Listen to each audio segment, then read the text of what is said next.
चुनाव का स्ट्रैटेजी पूरा छीन के लिया। एक क्राइम है। अगर आप हमारे साथ लड़ने नहीं सकते हैं तो अब क्यों हम बंगाल में आते हैं? आप हिम्मत से काम लो, आप लोकतंत्र पुलिस प्रोसेस में जीतो। प्रवर्तन निदेशालय द्वारा आईपैक के कार्यालय और प्रतीक जैन के आवास पर की गई छापेमारी को लेकर पश्चिम बंगाल की राजनीति गर्मा गई है। तृणमूल कांग्रेस ने इस कार्रवाई को बदले की राजनीति करार दिया है।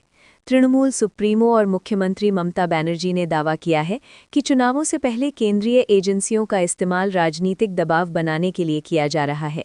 इसी के विरोध में मुख्यमंत्री ममता बनर्जी खुद शुक्रवार को सड़कों पर उतरने वाली हैं। जैसे ही इस कार्रवाई की खबर फैली, पूरे कोलकाता में तृणमूल कांग्रेस के कार्यकर्ता सड़कों पर उतर आए। शहर के अलग अलग इलाकों में ईडी और केंद्र सरकार के खिलाफ जोरदार प्रदर्शन शुरू हो गए। इसी कड़ी में उत्तर कोलकाता के मदन मोहन बर्मन स्ट्रीट पर बड़ा विरोध प्रदर्शन देखने को मिला। वार्ड नंबर 39 के सचिव एमडी माजिद के नेतृत्व में एक विशाल रैली निकाली गई। इस रैली में सैकड़ों की संख्या में टीएमसी कार्यकर्ता शामिल हुए, जिन्होंने बीजेपी और प्रवर्तन निदेशालय के खिलाफ जमकर नारेबाजी की। प्रदर्शनकारियों का कहना है कि राजनीतिक लड़ाई को केंद्रीय एजेंसियों के जरिए लड़ना बंद किया जाना चाहिए। फिलहाल कोलकाता का माहौल तनावपूर्ण बना हुआ है। तृणमूल कांग्रेस ने शुक्रवार को पूरे शहर में बड़े स्तर पर विरोध प्रदर्शन करने का ऐलान किया है। अब देखना ये होगा कि यह कानूनी और सियासी टकराव आगे किस दिशा में जाता है। कोलकाता से रिंकू गुप्ता की रिपोर्ट। देखिए, ये आज जो घटना बंगाल में हुआ है, ये कोई नया घटना नहीं है। हमेशा से हमारे गवर्नमेंट को, तृणमूल कांग्रेस के सरकार को परेशान करने का काम बीजेपी द्वारा और बीजेपी के जो सेंट्रल की एजेंसी है उसके द्वारा बराबर किया जाता है। कभी आप देखिएगा वहाँ रेड हो जाता है, कभी किसी बड़े प्रशासनिक अधिकारी के यहाँ रेड हो जाता है, कभी किसी के बेमतलब का परेशान करने का काम किया जाता है। उसी क्रम में आज ईडी और सीबीआई का दुरुपयोग करते हुए बीजेपी ने अपना असली चेहरा और असली रंग दिखाया है।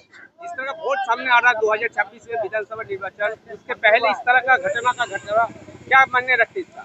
देखिए, ये घटना कोई बहुत बड़ी बात नहीं है और इससे बंगाल के लोगों में और बंगाल के लोगों को कोई फर्क नहीं पड़ता। बंगाल की जो लोग हैं बहुत समझदार हैं और वो जानते हैं कि ये सब किस लिए किया जा रहा है। ये एक सुनियोजित तरीके से इसको अंजाम दिया जा रहा है, प्लानिंग करके कि किसी भी तरह से तृणमूल कांग्रेस के गवर्नमेंट को अब परेशान किया जाए और उसी क्रम में इन लोगों ने नया नया हथकंडा अपना रहे हैं। इस तरह का साजिश करके ईडी सीबीआई का दुरुपयोग कर रहे हैं, पर इससे कोई फर्क नहीं पड़ने वाला है। बंगाल की जनता कल भी तृणमूल कांग्रेस के साथ थी, ममता बनर्जी के साथ थी, आज भी तृणमूल कांग्रेस के साथ है और हमेशा तृणमूल कांग्रेस के साथ रहेगी। बीजेपी जितना भी अपने पावर का गलत फायदा उठा सकता है वो उठा ले। इस मर्तबा 2026 में बंगाल की जनता और हम तृणमूल कर्मी बीजेपी का सुपड़ा साफ करने का काम करेंगे और इनका यहाँ से विदाई तय करेंगे। आपके हिसाब से कितना सीट मिल सकता है? ममता बनर्जी, अभिषेक बनर्जी जिंदाबाद। देखिए, ऐसा है कि इस मर्तबा बीजेपी का सुपड़ा साफ होगा। वो जो आज जिस जगह पे है वो खोज के नहीं मिलेंगे, ये निश्चित, ये आप जान लीजिए। और मैं आपके चैनल के माध्यम से कुछ बात है जो कहना चाहता हूँ कि जो बीजेपी के लोग हमारे नेता नेत्री के बारे में आप सब इस्तेमाल करेंगे, हम लोग उसका पुरजोर विरोध करेंगे। जो लोग जो भी चेयर में बैठे हों, वो चाहे नेता हो या कोई भी अधिकारी हो, अगर बीजेपी की दलाली करेंगे और अगर तृणमूल कांग्रेस के कर्मियों को परेशान करने का काम करेंगे तो उसका भी हम लोग विरोध करेंगे और पुरजोर विरोध करेंगे। रास्ता ब्लॉक कर देंगे, घेराव कर देंगे, किसी भी हद तक जाएंगे, लेकिन अपने तृणमूल कर्मियों के ऊपर में हम कभी परेशान होने नहीं देंगे। और जो परेशान होगा या जो परेशान करने का काम करेगा उसको हम लोग उचित सबक सिखाने का काम करेंगे। ये आप एकदम ध्यान में रख लीजिए। और मैं बीजेपी और बीजेपी के दलालों से आपके चैनल के माध्यम से एकदम साफ और स्पष्ट संदेश देना चाहता हूँ कि अभी भी वक्त है, सुधर जाओ। किसी के बहकावे में आकर के कोई ऐसा वैसा काम ना करो, नहीं तो आने वाले दिन में आपको बहुत बुरा अंजाम भुगतना होगा। कल आप एसआईआर के मामले पर आप सभी लोग इकट्ठा हुए थे, विवेक गुप्ता जी थे, जिसमें कुणाल घोष जी भी शामिल थे जी। एसआईआर को लेकर क्या करना चाहते हैं? देखिए, तृणमूल कांग्रेस हमारा एक परिवार है, साफ सुथरा बात।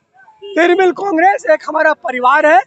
SIR जो ऑलरेडी यहाँ पे कंप्लीट मोटा मोटी हो चुका है, जो कुछ रह गया है उसका रीइन्वेस्टिगेशन चल रहा है। ये मतलब गवर्नमेंट अपने हिसाब से इसका काम कर रही है। कुणाल घोष जी जो हैं, जो हमारे दादा हैं, वो उनको जोड़ा साकुर कॉन्स्टिट्यूंसी और चौरंगी कॉन्स्टिट्यूंसी का कोऑर्डिनेटर नियुक्त पार्टी ने किया है। तो वो उसके हिसाब से जितने भी SIR कैंप है, सभी कैंपों का दौरा कर रहे हैं। कहाँ क्या चल रहा है, क्या सही है, क्या गलत है, क्या हो रहा है, क्या नहीं हो रहा, उसका वो दौरा कर रहे हैं। इसको पॉलिटिकल नजर से देखना, जो देखता है वो बेवकूफ है। ऐसा कुछ भी नहीं है। किसी का नाम वहाँ से हट गया है तो उसके लिए क्या करना चाहेंगे? उसके लिए हमारी पार्टी, हमारे नेता जो करना वो कर रहे हैं।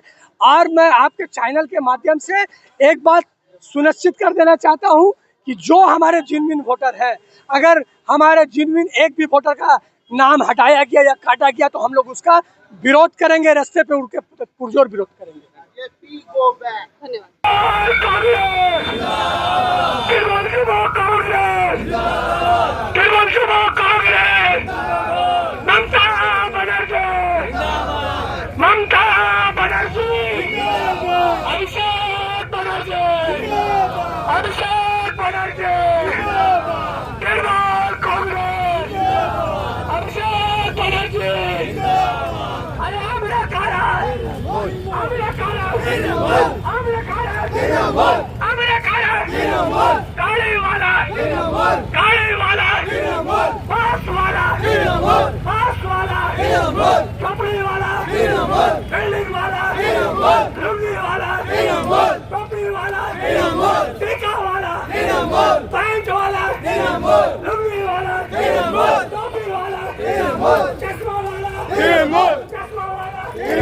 बीजेपी हाय हाय हाय हाय हाय बीजेपी हाय हाय हाय हाय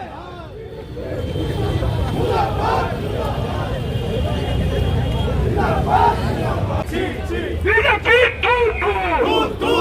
तू बीजेपी बीजेपी तू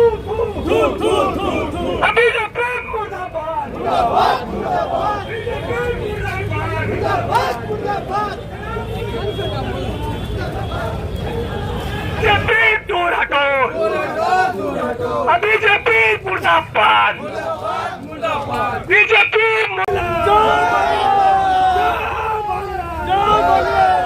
बीजेपी धिक्कार, बीजेपी धिक्कार, बीजेपी ED CBI का दुरुपयोग बंद करो, बीजेपी ED CBI का दुरुपयोग बंद करो, बीजेपी हाय हाय हाय